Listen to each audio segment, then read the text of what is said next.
Welcome to Hub of Kids PS. Kindly like and subscribe to my channel.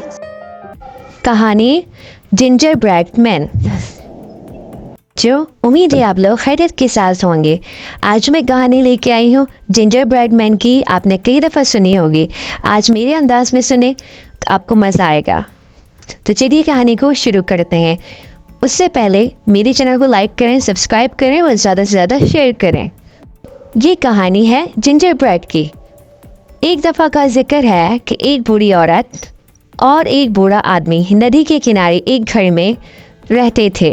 एक दिन उस बूढ़ी औरत ने नाश्ते में जिंजर ब्रेड बनाने का सोचा, क्योंकि उसके हस्बैंड को बहुत पसंद थी। वो किचन में जाती है और जिंजर ब्रेड पकाने की तैयारी करती है। उसने डो बनाई और उस डो की शेप उसने एक आदमी की शक्ल में काटी। फिर उसने उसकी आंखें और मुंह भी बना दिया ताकि और अच्छी लगे। वो चीनी से बटन और चेरी से नाप भी बना दी। फिर उसे ओवन में पकने के लिए रख दिया।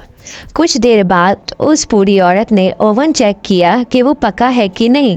उसने ओवन का दरवाज़ा जैसे ही खोला, उसमें से जिंजर ब्रेड मैन निकल कर भाग गया और घर के दरवाजे से बाहर की तरफ भाग गया। उसने अपने शौहर को बुलाया और सब कहानी बता दी कि क्या क्या हुआ किचन में। वो दोनों मियाँ बीवी उसके पीछे पीछे भागे कि वो उसे पकड़ सके। जिंजर ब्रेड मैन कहता है, अगर मुझे रोक सको तो रोक लो, पकड़ सको तो पकड़ लो, मैं किसी के हाथ नहीं आऊँगा।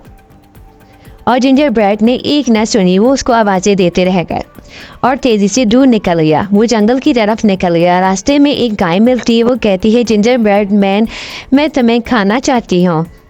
जिंजर ब्रेड मैन कहता है, तुम मुझे नहीं खा सकती हो, मैं तुम्हारे हाथ नहीं आऊँगा। जब थोड़ा आगे बढ़ा तो उसे रास्ते में एक घोड़ा मिला। उसने कहा, रुक जाओ जिंजर ब्रेड मैन, मैं तुम्हें खाना चाहता हूँ। जिंजर ब्रेड ने कहा, मुझे कोई भी नहीं खा सकता, और वो वहाँ से भी भाग गया। जिंजर ब्रेड मैन एक नदी के पास आ गया। अब क्या करे? अगर वो पानी में डूब गया तो वो तो पिघल जाएगा, क्योंकि वो तो डो का बना हुआ है। वो सोचने लगा कि अब क्या करूं।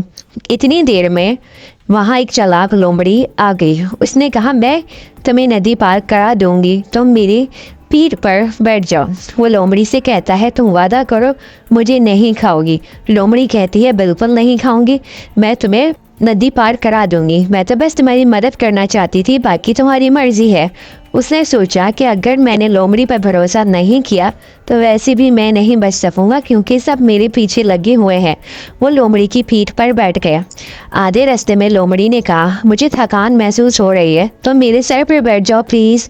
जिंजर ब्रेड मैन खुशी खुशी लोमड़ी के सर पर आकर बैठ गया। लोमड़ी ने थोड़ा सा रास्ता पार किया। फिर उसने कहा कि मुझे थकान फील हो रही है, ऐसा करो तुम मेरे। थोड़ी देर बाद लोमड़ी ने फिर चालाकी का मुजाहरा किया और कहा कि ऐसा करो, अब तुम मेरी नाक पे आके बैठ जाओ। जिंजर ब्रेड मैन फौरन उसकी नाक पे आके बैठ गए। अब नदी का रास्ता ख़त्म होने वाला था। जैसे ही रास्ता ख़त्म हुआ, लोमड़ी ने उसे हवा में उछाल दिया और लोमड़ी ने अपना मुंह खोला और वो जिंजर ब्रेड मैन को खा गई। और इस तरह की कहानी हुई ख़त्म। कहानी पसंद आई हो तो मेरे चैनल को लाइक करें, सब्सक्राइब करें और ज़्यादा से ज़्यादा शेयर करें। अल्लाह हाफिज़ प्यारे बच्चों।